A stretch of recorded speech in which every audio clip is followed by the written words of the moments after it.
Sahabat, kita berjumpa lagi. Kita membahas tema Aku ini milik Tuhan. Aku dimiliki oleh Tuhan.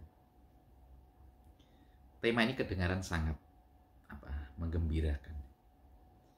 Ketimbang kalau temanya Aku ditolak Tuhan. Kan nggak enak gitu. Tapi kalau aku dimiliki oleh Tuhan. Nah sahabat, saya pernah melihat satu video. Awal saya melihat nggak enak hati karena apa yang saya jumpai di sana ada seekor anjing yang tergeletak di pinggir jalan dekat trotoar. Dari penampilannya anjing itu kelihatan saya pikir sudah jadi bangkai gitu ya. Jadi kelihatan kurus sekali, ya. Ada banyak luka di sana sini. Nah, lalu ada orang yang meliput ini, jadi dari gerak kameranya terlihat bahwa ya si peliput itu yang akhirnya mendekati dan melakukan sesuatu terhadap anjing itu.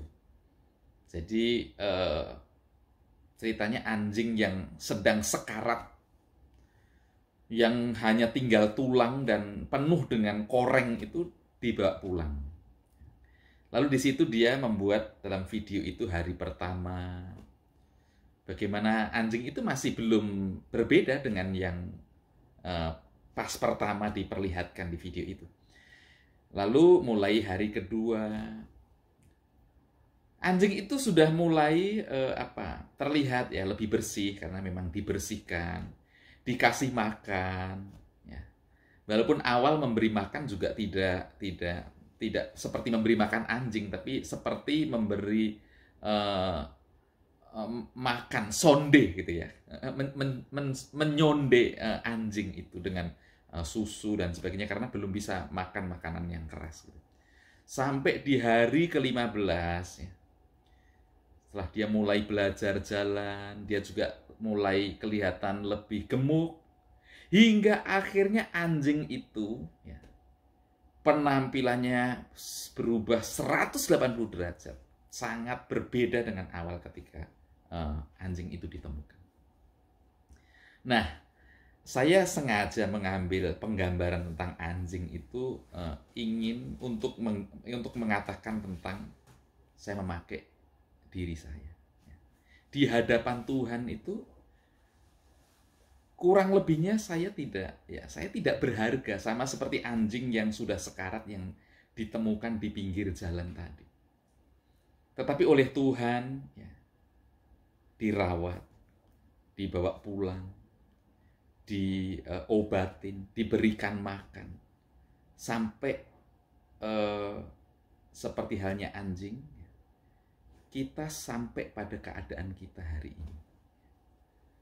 Sebagai seorang yang dikatakan kepada kita bahwa kita ini adalah milik Tuhan, yang sudah menolong kita, yang sudah menyelamatkan kita, yang sudah mengubah kita dari keterpurukan yang menjijikkan gitu, sehingga menjadi kelihatan sedap dipandang, bahkan menjadi kebanggaan pemilik kita.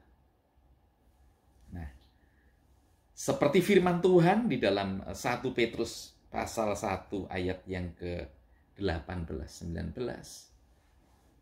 mengingatkan kita, sebab kamu tahu bahwa kamu telah ditebus dari cara hidupmu yang sia-sia, yang kamu warisi dari nenek moyangmu itu, bukan dengan barang yang fana, bukan pula dengan perak atau emas, melainkan dengan darah yang mahal, yaitu darah Kristus yang sama seperti darah anak domba yang tak bernoda dan tak bercacat.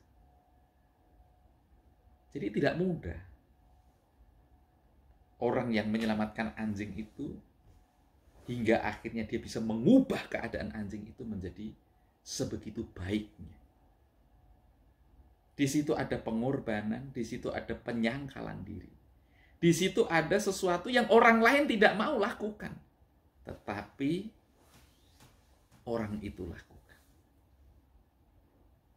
Itu yang kita hayati. terhadap apa yang dilakukan oleh Tuhan bagi kita. Karena apa? Karena kita milik Tuhan. Nah, menjadi milik Tuhan itu membanggakan karena pastinya sebagai pemilik dia akan menjaga kita. Sebagai pemilik dia akan merawat kita. Dia akan melindungi kita. Dia akan memberikan yang terbaik bagi kita. Di satu sisi, tapi sisi lain, kita tidak bisa menjadikan diri kita ini sebagai objek yang terus mendapatkan perlakuan-perlakuan yang baik oleh pemilik kita, yaitu Tuhan. Tapi ada konsekuensi yang kedua, bahwa sebagai yang dimiliki, ya saya tidak bisa sembarangan karena saya tidak memiliki diri saya sendiri. Saya harus berusaha sedemikian rupa sehingga apa yang saya lakukan itu mencerminkan apa yang diinginkan oleh yang memiliki kita, yaitu Tuhan.